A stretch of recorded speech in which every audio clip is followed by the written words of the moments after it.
बेटा अपन डिस्कस करने वाले हैं क्वेश्चन जेईई मेंस 2025 का। पूछा गया है क्वेश्चन में, arrange the following solution in order of their increasing boiling points. ठीक, नंबर 1 पर है 10 to the power -4 molar NaCl, number 2 पर है 10 to the power -4 molar urea, number 3 पर है 10 to the power -3 molar NaCl, number 4 पर है 10 to the power -2 molar NaCl। और ये इंक्रीजिंग ऑर्डर दिए गए हैं, तो अपन को चूज करना है कि कौन सा ऑप्शन अपने लिए करेक्ट है। तो सबसे पहले अपन को देखना होगा, देखिए बॉइलिंग पॉइंट डिपेंड किस पे करता है। देखिए बॉइलिंग पॉइंट जो होता है, देखिए delta TV increasing in boiling point, delta TV वो डायरेक्टली प्रोपोर्शनल होता है मोलिलिटी के। अब यहाँ पर अपन ले सकते हैं डेल्टा टीवी। अब चूंकि इलेक्ट्रोलाइट है कई NaCl है ना, तो अपन यहाँ पर वांट ऑफ फैक्टर I को शामिल करेंगे तो ये हो जाएगा I × M। ठीक, अब अपन नंबर 1 को देखते हैं। कंसंट्रेशन अपन को जो दिया हुआ है वो है 10 to the power -4 molar NaCl, 10 to the power -4 molar NaCl। ठीक, NaCl है, स्ट्रॉन्ग इलेक्ट्रोलाइट है। ठीक, अपन मान के चलते 100% डिसोसिएट हो जाएगा, तो वांट ऑफ फैक्टर I की वैल्यू क्या होगी बेटा 2, क्योंकि NaCl डिसोसिएट होकर क्या देगा Na प्लस Cl माइनस।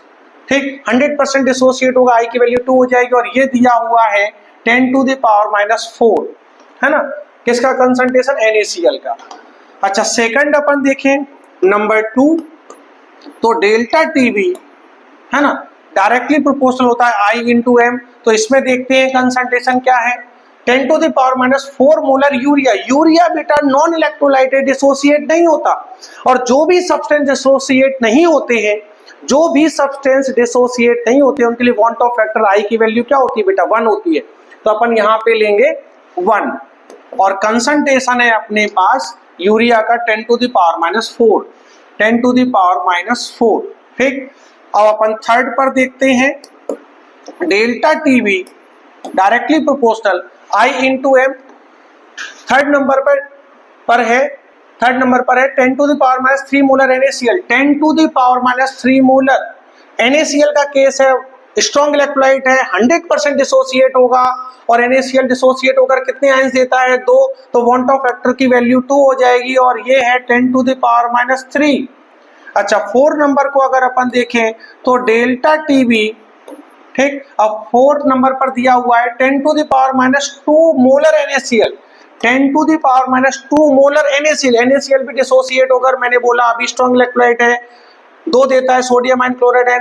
तो वांट ऑफ फैक्टर की value, want of factor I की वैल्यू कितनी हो जाएगी 2। और कंसंट्रेशन है 10 टू द पावर -2। देखिए जिस केस में कंसंट्रेशन ज्यादा होगा उसमें बॉइलिंग पॉइंट एलिवेशन ज्यादा होगा, बॉइलिंग पॉइंट एलिवेशन ज्यादा होगा तो बॉइलिंग पॉइंट ज्यादा होगा। तो अपन को चूज करना है इनमें से कौन सी वैल्यू सबसे ज्यादा है, और अपन को इंक्रीजिंग ऑर्डर बताना है। तो सबसे पहले अपन ये चूज कर लें कि सबसे कम कौन सी वैल्यू है। अगर अपन सबसे कम की बात करें तो सबसे छोटी वैल्यू आ रही है, अपन बोल सकते हैं सेकंड। देखिए सबसे छोटी है, 10 टू द पावर -4 के 2 है, लेकिन ये 1 × 10 टू द पावर -4 है, ये 2 × 10 टू द पावर -4 है।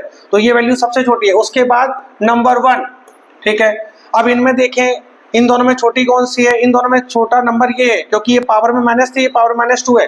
तो फिर आ जाएगा अपना थर्ड, और लास्ट में आ जाएगा फोर्थ। ये अपना अपन बोल सकते हैं इंक्रीजिंग ऑर्डर होगा। सबसे कम बॉइलिंग पॉइंट इसका होगा, सॉरी इसका होगा, फिर इसका होगा, उसके बाद थर्ड का, उसके बाद फोर्थ का। तो देखिए ऑर्डर अपना आया है सेकंड, फर्स्ट, थर्ड और फोर्थ, सेकंड, फर्स्ट, थर्ड और फोर्थ, सेकंड, फर्स्ट, थर्ड और फोर्थ। तो आंसर क्या होगा अपना A।